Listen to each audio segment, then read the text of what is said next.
You are listening to Something Rather Than Nothing. Creator and host, Ken Vellante. Editor and producer, Peter Bauer. So long, the process, and then all of a sudden it's here, and now I kind of want more time.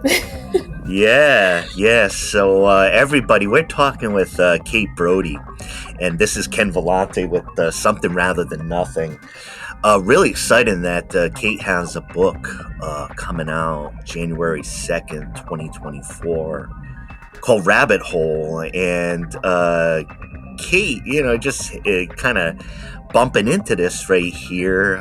We're recording in December. This episode is gonna pop out with the book. But what's it like for you right now?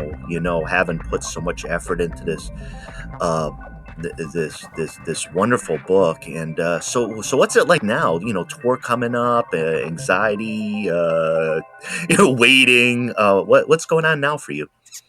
Yeah, publishing is so interesting because it takes ages. So this book, I started it 5 years ago, Oh and I wow. wrote the first draft in maybe a year. Then I edited it for a couple of years, but I've been kind of done with it for almost 2 years. Like I really Yeah. haven't revisited it. The copy's been locked for the most part. So the last week or two, I've been getting back into the book to find some excerpts for readings and things.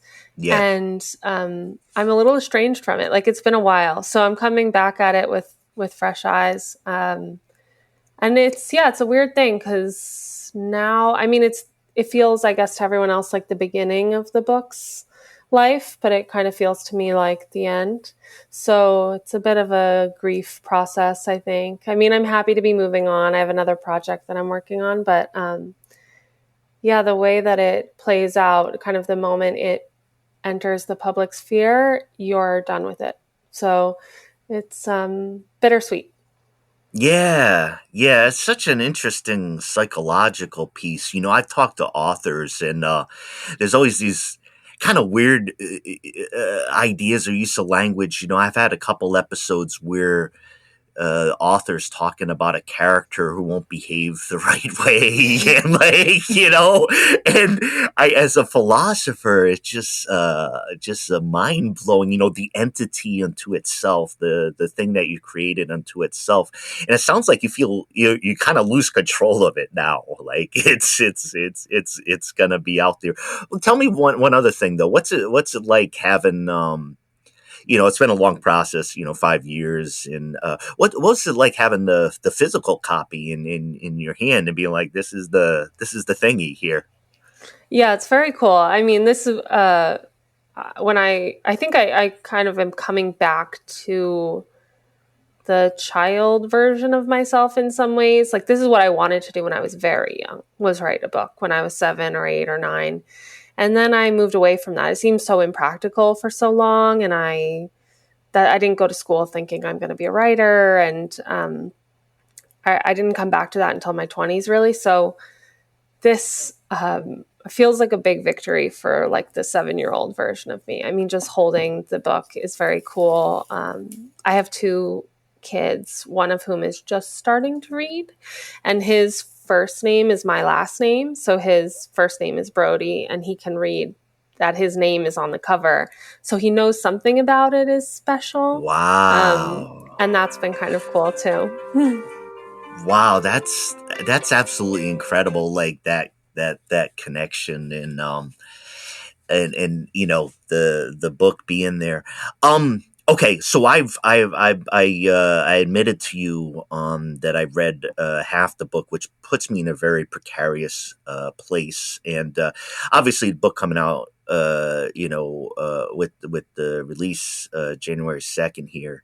um it's I adore the genre. Like there was something like I didn't know exactly, but with the thriller, the crime, the characters with that you have are just so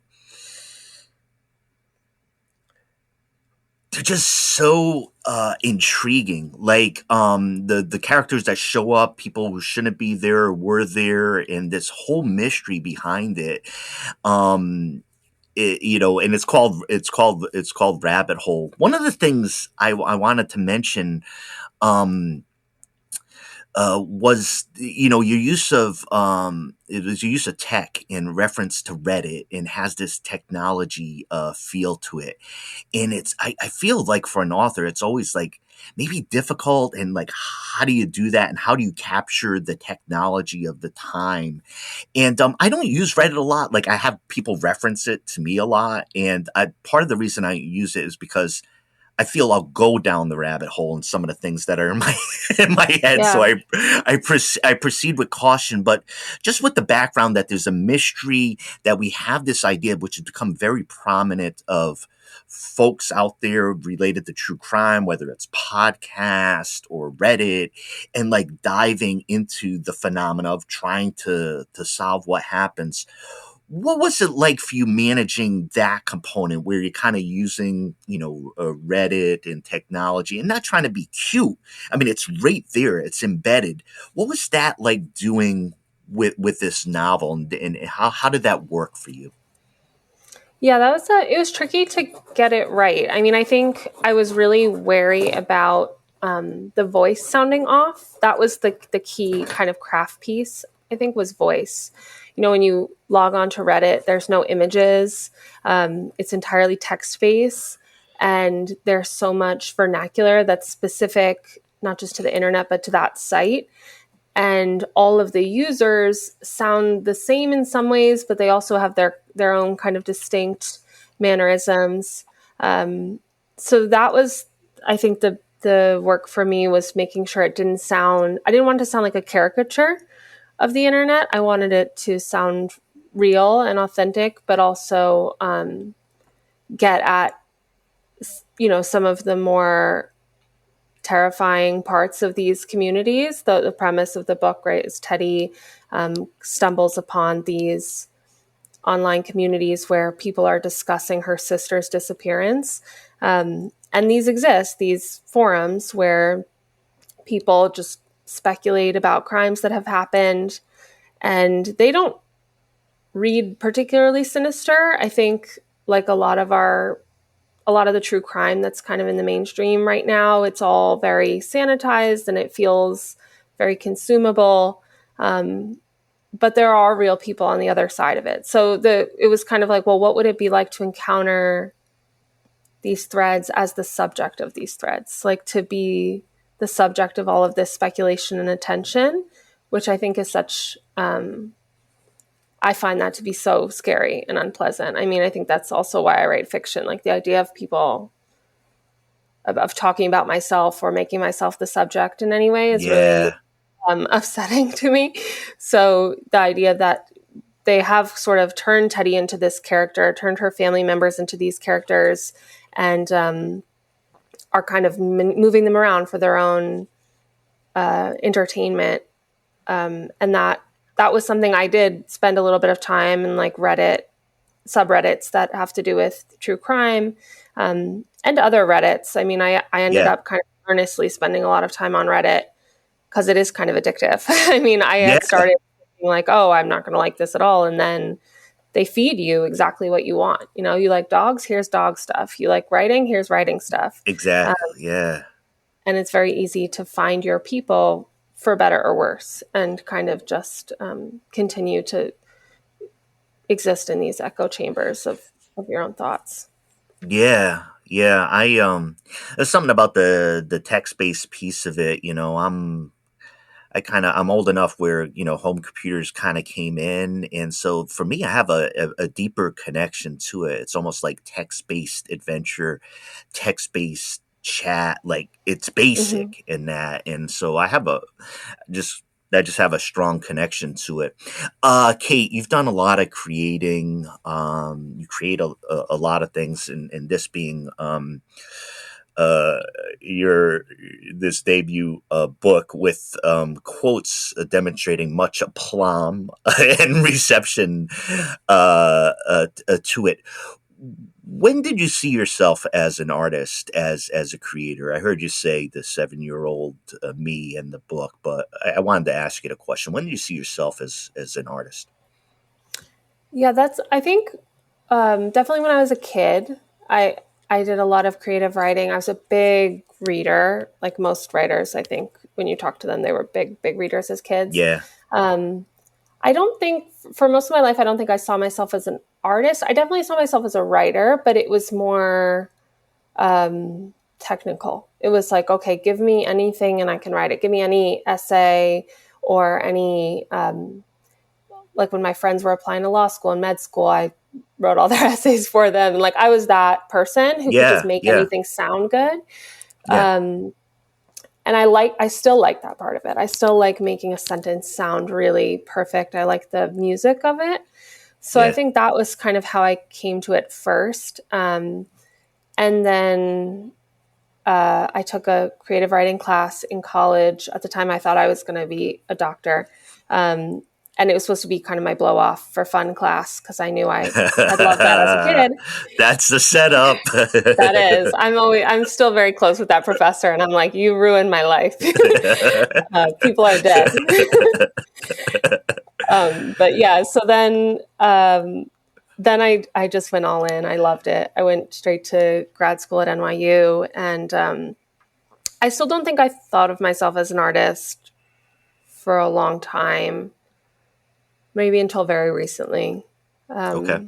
It just felt too grand, but I do think of myself as somebody who loves art. And so that's something I'm chasing. And yeah, I think the art of language is really, that's what I love. I mean, it's stories too, but the way in for me, I think, was sentences and getting the words exactly right. Yeah, yeah. I think that's great. What about, this is an author question, but you're saying you've done a ton of reading. I was the same. I was the same. I am the same way. I mean, I was the same way. What what authors really do it for you? That say, shit, I want to write because like I just saw somebody create something that's so magical. I don't know what to do with it. Like what kind of Yeah. authors for you were pushed you that way? When I was a kid, I was such a dorky kid. I used to write like a lot of fan mail to the writers I loved. Yes, yes, I So understand everything you're talking about. Don't worry, yeah. roll into it. It's good. Sharon Creech was a big one for me. I loved Sharon Creech. I wrote her a letter. She wrote me back. It was like my most prized possession was her Yeah. letter because I remember she said, you sound like you might be a writer someday. And I was like, Damn, yeah. well, That's that's all you right. need to hear. That'll get you. You can get 10 years out of that. You Yep. need like one person every decade to say that to you to eventually become a Hey, writer. hey, there you go. Like one a decade. I'm sure when the book comes out, there's gonna be more than one. But no, that's good. That's really cool. Yeah, and she wrote to you and kind of Yeah, she was, yeah and then I got into a lot. I wrote a book before this book that kind of went nowhere when I was in my MFA program, and that was not at all a thriller or a crime book. But that also was when I was a kid. I was really big into mysteries and thrillers. I loved love it.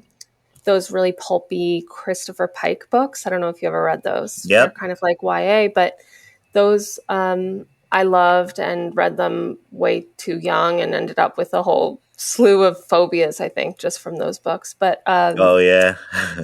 and then in college, like when I really decided this is what I want to do, I think it was Raymond Carver, Mary Gateskill, Alice Munro, like really great short story writers, because Yeah. that's what I was Yeah. chasing.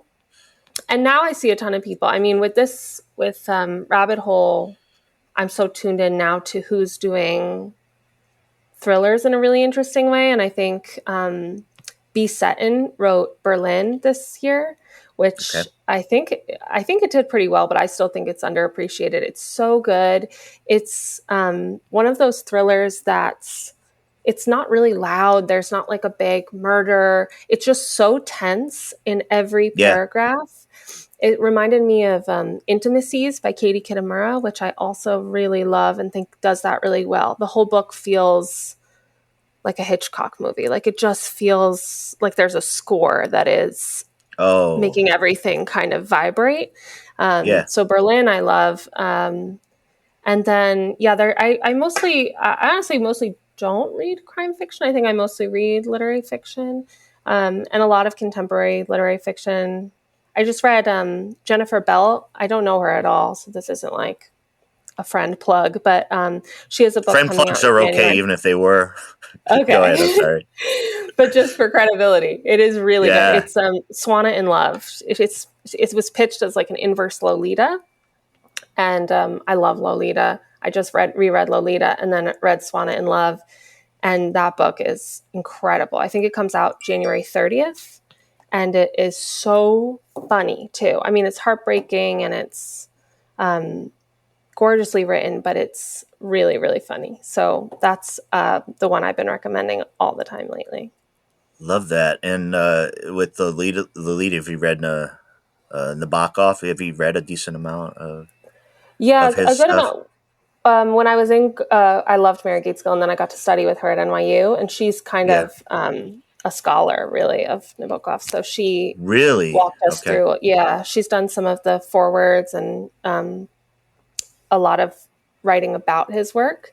So she was a great guide through a lot of short stories and Pale Fire and things that I hadn't read and until then. Nabokov. I mean, is such a giant. But what I like about him, um, well, Pale Fire. I think is I think is just an absolutely amazing book. But the thing is with Nabokov, that threw me off and intrigued me was um, his kind of takedown of Dostoevsky, Yeah. Crime and Punishment, and I'm like, I was just shocked, because when you have these like mass, in literature we have these books where it's like, fuck, nobody can say anything wrong about this. Like nobody can say anything's like, like it's Crime and Punishment, it's Dostoevsky, and just kind of like a very careful read, but what he didn't buy in the tension, Hmm. what he didn't buy in the salvation story, and it's like,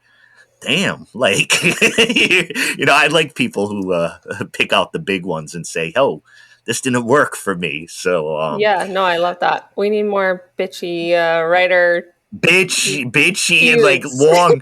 I there's something about the lectures on literature and stuff where you find by him, and it's like, there's so much juicy stuff in here from a giant. Okay, what the heck is art, Kate? Like, what is it? What is it? I feel like I knew this was coming. I woke up last night and I felt like I had a great answer, and then I feel like I lost it again. I don't know. I actually am always thinking about this because I think sometimes, especially when you're right now, I'm drafting a new book, and it can feel sometimes like the most important thing. Like, this is very important what I'm doing. And then other days I sit down and I'm like, this is goofy. Honestly, this is so silly that these are not real people. No one asked me to do this. It's like the work of a child to invent these things. And then I'm upset about it too. I'm like, oh, that was a hard day. Something bad Yeah. happened to this made up person. But I think with writing, anyway, it feels so essential to being human. Like, everyone in my family is in medicine. So also I think that contributes to my sense of sometimes that this is goofy work because it's not literally life-saving work. But they're also all very big readers. And I think this trying to say something about the human experience or bring you closer to another person's life. I just think nothing does it better than fiction. I was listening to actually Barbara Kingsolver on a podcast recently, and the host was saying, "Oh, it's all about empathy," and she said, "Like, no, it's beyond empathy. It's not empathy. Empathy is like I see my experience and your experience." She's like, "When you're reading, you are in that character's life, like you are in their head. Yeah. It's past that." Yeah. And I thought that felt right to me. That it's the only thing that brings you not just into a kind of I see me and you, but I am you. I get to touch that for a second. And I think that's true across all art forms. I love photography. With part of my advance, I bought myself this big picture that I love from this artist, Lisa Sorgini. And I do think that is similar. Like, I think about photography a lot when I'm writing, that the way an image can just kind of touch you in a way that is past words, Yeah. like I used to teach high school. And when I taught the high school kids, they would drive me crazy because they were always like, well, but what is the point of this story? And I was like, if I could tell you it in a sentence, why would there be a story? Like, the story is the most concentrated, most distilled version of itself. Like, there is I cannot get it any smaller than that. The story is the thing. And it's so experiential that I think that it feels like it's at the core to me. Yeah, I got the question, about the role of art, because I heard it's fascinating to hear about your family and kind of medical background and what your path was, and you mentioned life saving work, but aren't books life saving work, like, a lot of the time? Yeah, I mean, I feel that. I know a lot of readers feel that way. That this is the stuff that gets you through. It does feel important, and kind of what's the point of all of this if we're not going to try to say something, try to communicate with other people, express something to other people, and do it in a new way. I think the goal is always, what can I say that feels new and fresh and hasn't been said, or is a different way of looking at it. Like, that's what's so thrilling when you find a book that you love, is it feels like it both says something that you've been thinking, but also that it shows you something brand new, somehow at the same time. Yeah, I wanted to tell you something related to the book title and the show. I had Sadie Dupuis, singer for Speedy Ortiz, and author, and the band, and she had put out the album called Rabbit Rabbit. It was related to at the first of each month, the first day of each month, you say Rabbit Rabbit, and it's good luck. And I hadn't heard of that. So, and then she had released a single, um, Rabbit Rabbit, at the beginning of each month. And it was just so interesting with Rabbit Hole. Like, it was January 2nd, 2024. And I'm like, I had these months and of thinking about that. And now with Rabbit Hole here, I'm like, that's really cool to be able to connect, at least in my head. That's all I do with the show, like connect in my head to this. So 2024, January 2nd, a lot of noticeably conspicuous great quotes about this book as well. Where folks going to be able to see it? What's the book and tour, like? What are things looking like in that regard? 2024. Yeah, so I'm going to try that Rabbit thing on the first, because Rabbit Rabbit. That's good to know. I've never heard of that. It blew my mind, and it made complete sense to me. First of the month, you say Rabbit Rabbit. It's good luck at the beginning, and then you go. Yeah, that's so interesting. We're going to be starting. I live in LA, but we're going to start the tour on the East Coast. So I'll be in New Canaan, Connecticut on January 4th, and then New York City at P&T Knitwear on January 5th, and then New Jersey, where I grew up, on the 6th. And then we'll be back here in LA on January 17th, DC in February, and awesome. Arizona, I think, in March. So yeah, it's all. Whereabouts in DC? Whereabouts in DC? Politics and Prose on Politics and 311. Prose. You made Yeah. it. You made it. That's the dopest store books. Well, one of them. One of the dopest Yeah. bookstores you'll find in DC. Good on you. In Jersey too. I'm from Rhode Island Oh, originally. nice. I'm out in Oregon now. So it's good to. It's good to hear you from Jersey too. I love Jersey. In case we need to get into a weird kind of conversation, talking shit. Um, really exciting to hear about the tour and to have this out in the world. Um, I wanted to ask you the big question. I have a couple other questions for Okay. you, but the big question, the philosophical question is, why do you think there's something rather than nothing? Why is there something rather than nothing? So, why is there something other than nothing? I don't know that I understand nothing, right? Like all I know is something. I don't know that nothing is possible. Mm-hmm. The book is interested in grief. I think about death a lot.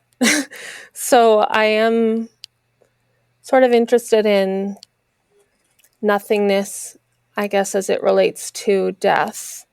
Yeah. And I think that is also a lot of what motivates making art, is this idea of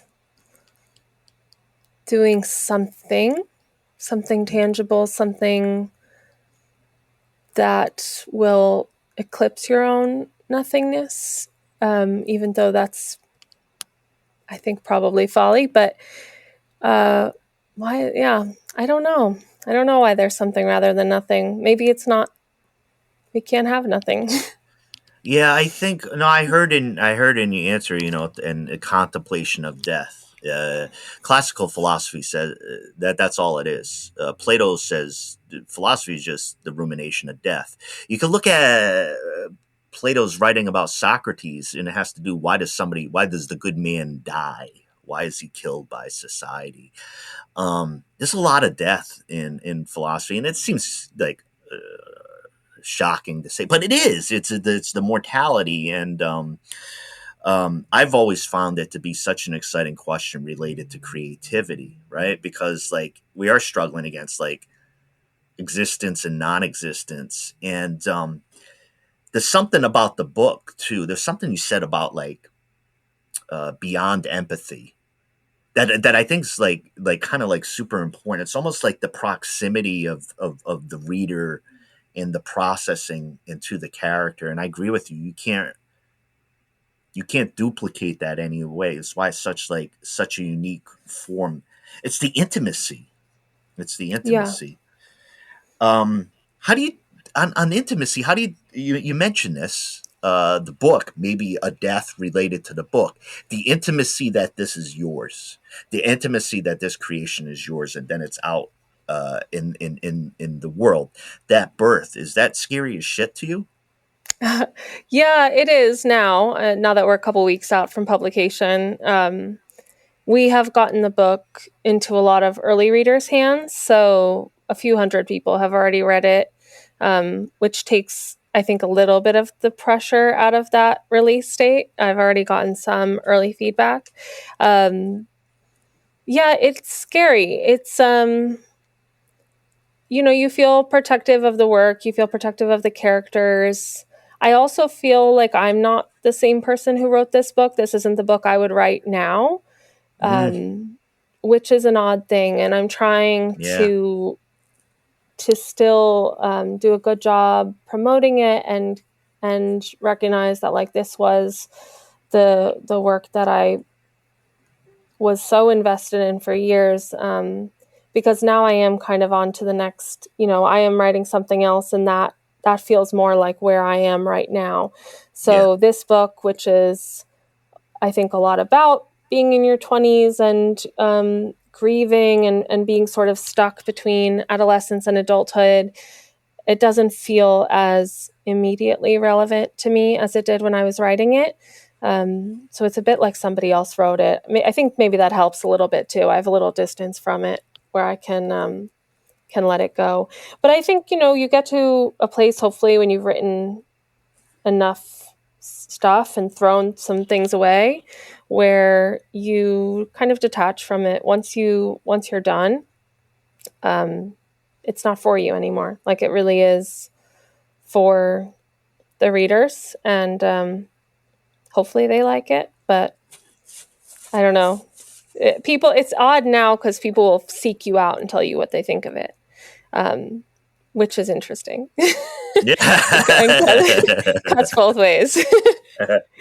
It's mostly very positive, but yeah, you just kind of want to be like, well, I wrote it, my part's done, now is your part, you read it, you have your experience of it, but it doesn't really end there because of how intertwined we all are now, that you're involved in an ongoing dialogue about the work, which feels a little odd to me. I kind of just want to,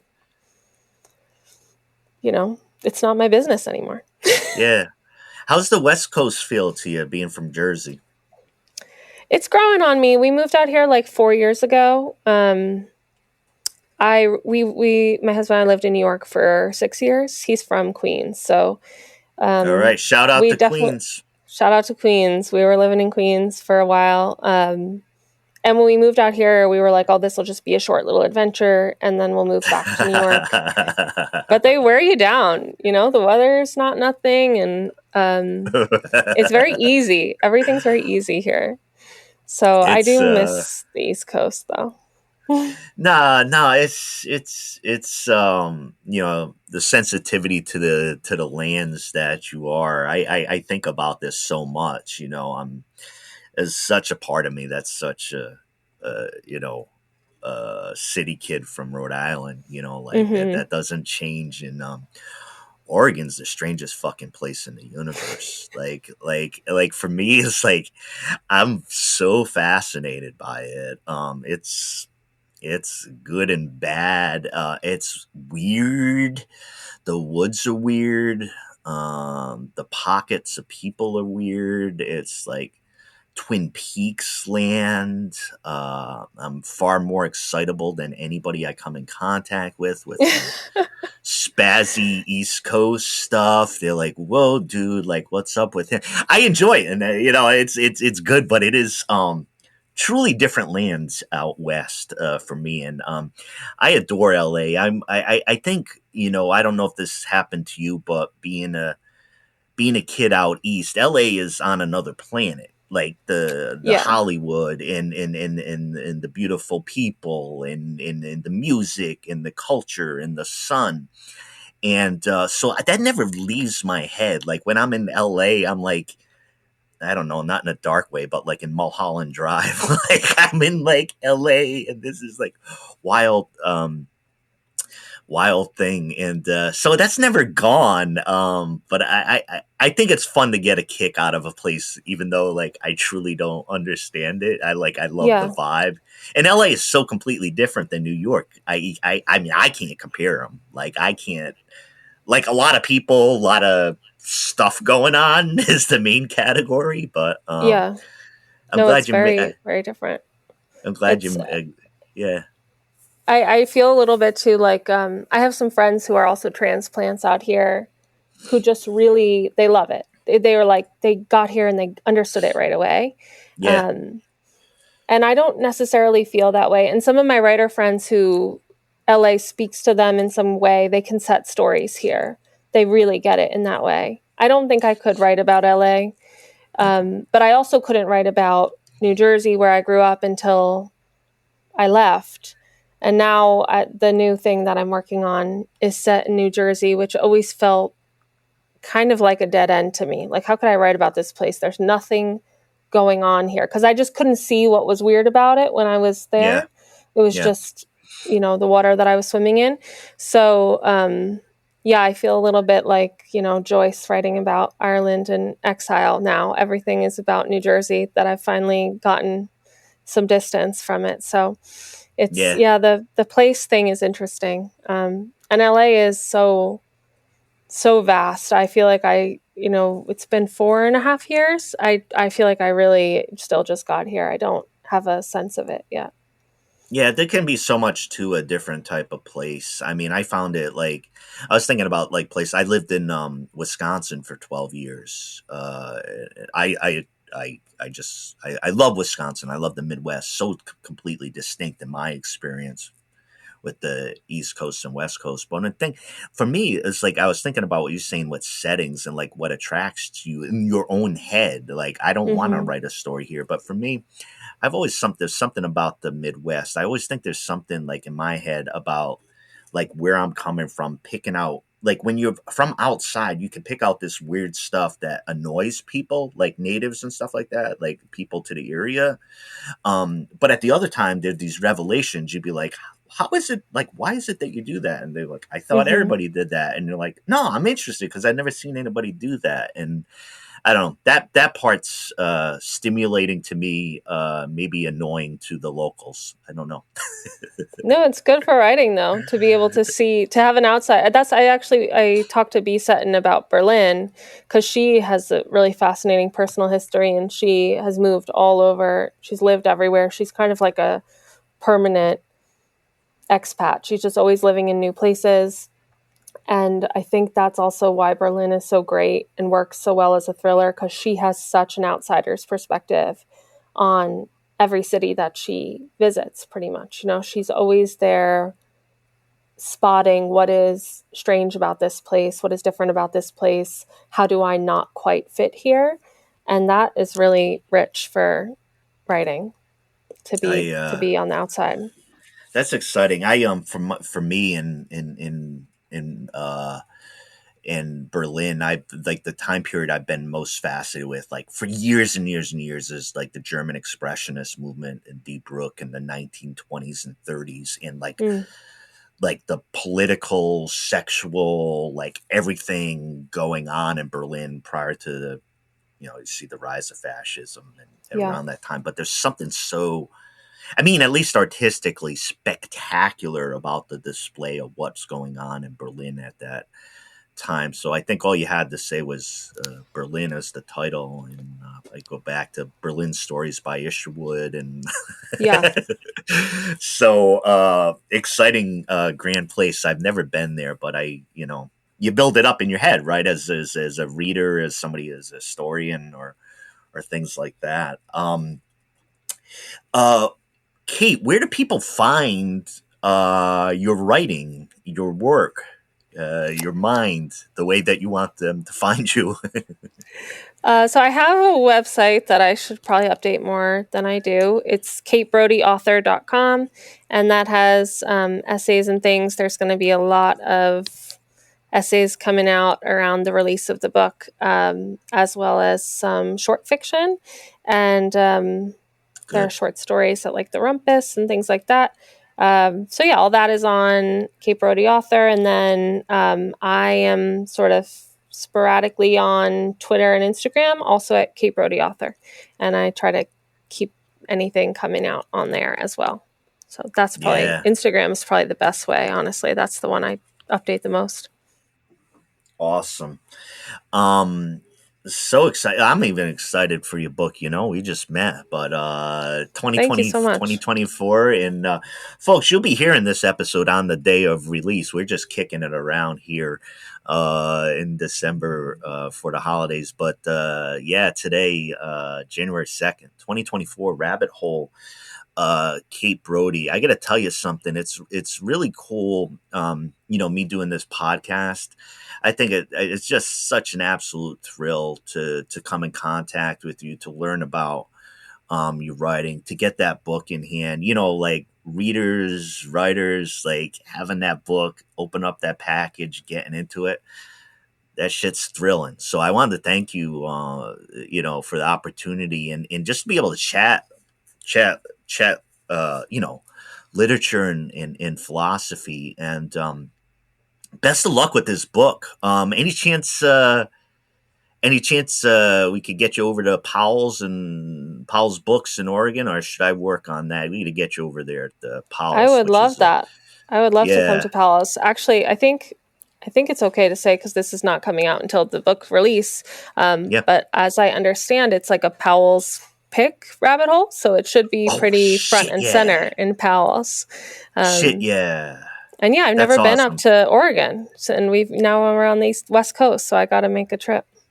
Oh man, well, yeah, Powell's. Well, I'm definitely gonna dig in on that pit. The date there, or with the pick of the I don't know, it's pick of the month or something with I Powell's. think so. Yeah, they call it like Powell's pick of the month or something.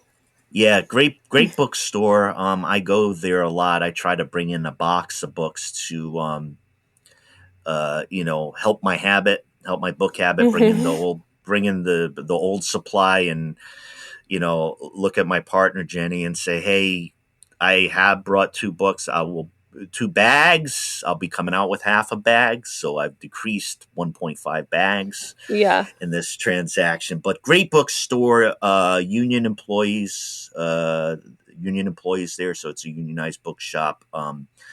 Just a hell of a place, and I will certainly be taking maybe with a New Year's jacket, go over to to Powell's with Kate Brody's book Rabbit Hole, and we'll have that as a promo photo as well. Love Powell's and hope to see you there.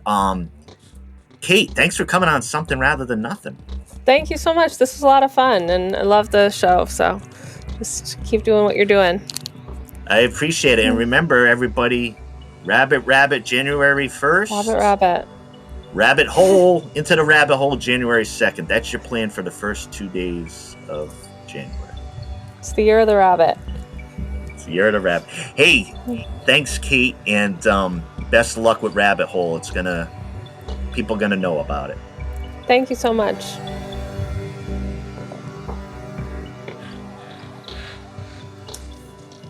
So for this excerpt, I'm going to read. It's about 25 pages into the book, so it's at the beginning of the book. The novel opens with Teddy's father's suicide, and this scene is Teddy and her mother scattering his ashes after they've had him cremated. We cremate him to get it over with. And on Monday, while it's raining and everyone is at home or at work, we sneak back onto the bridge where he killed himself to scatter his ashes through the hole he left behind. Is this the right place? Mom asks, when we've already thrown half the dust. Where else? I'm holding a fistful of my father in a gloved hand. The ashes are coarse and gray, and Mom told me they taste of metal and eggs. She said she felt compelled to consume a small amount. I didn't ask questions. I don't know, she says. You can let that go. I empty my hand, but some ashes stick to the wet suede. Mom says they are called cremains. They shouldn't make portmanteaus for stuff like this, I think. What they should do is find a way to make this powder smell like the person it came from, like bar soap and hidden chocolates. The mortician put the remains in a large square tin and covered them with loose cotton, like a bottle of aspirin. I thought it was a nice touch. It reminded me of the rabbit holes we used to find in the backyard as kids, covered over with the mama's down. Dad would poke at the cottony fluff, using a stick, so we could get a peek at the bunnies, small as hamsters and blind, all curled together for warmth. Dad would hold the barrier back for a moment, warning us not to touch anything and leave a scent behind, or the mama rabbit would abandon her babies and they'd starve to death. Then he'd drop it gently. The cotton would fall and the bunnies would disappear, safe, ready for the mama to come home to them. We finished the work in silence. There is more to spread than I anticipated. I imagined one elegant, sweeping gesture, but we have to return over and over to the supply until it becomes rote, a chore. Somewhere in the middle it strikes me as funny. I laugh and Mom laughs too, neither of us acknowledging the joke. And then at the end it's sad again. At the end, when there's only a little powder left in the plastic lining, and Mom shakes it feebly over the jagged wooden posts, I can tell we're both thinking how small it all feels, the end of a person. Why do you think he did it? Mom asks. He was depressed, I say. You know that. He hadn't been himself for a long time. I guess not, she says. Maybe I should have known he might. He had never tried before, I don't think. She pauses.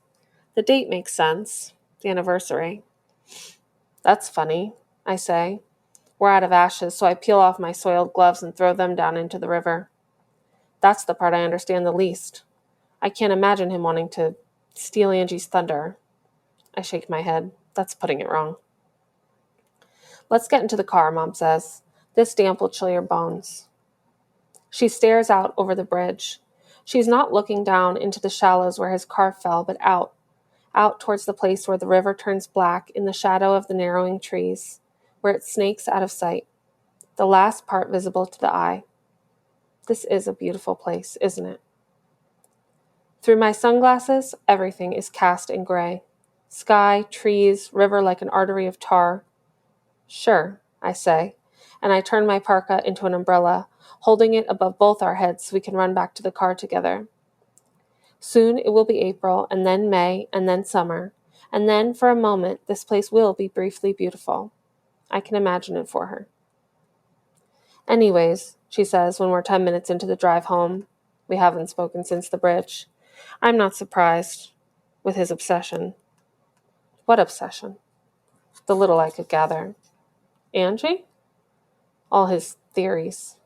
He was still doing that private detective stuff, I say, feigning incredulity, even though I knew it was for his sake that we never acknowledged she was dead. At some point, we tacitly agreed to not ask and not tell. We settled on treating him like a mental patient, and he settled on treating us like apostates. I guess he finally gave up, Mom says. This is Something Rather Than Nothing.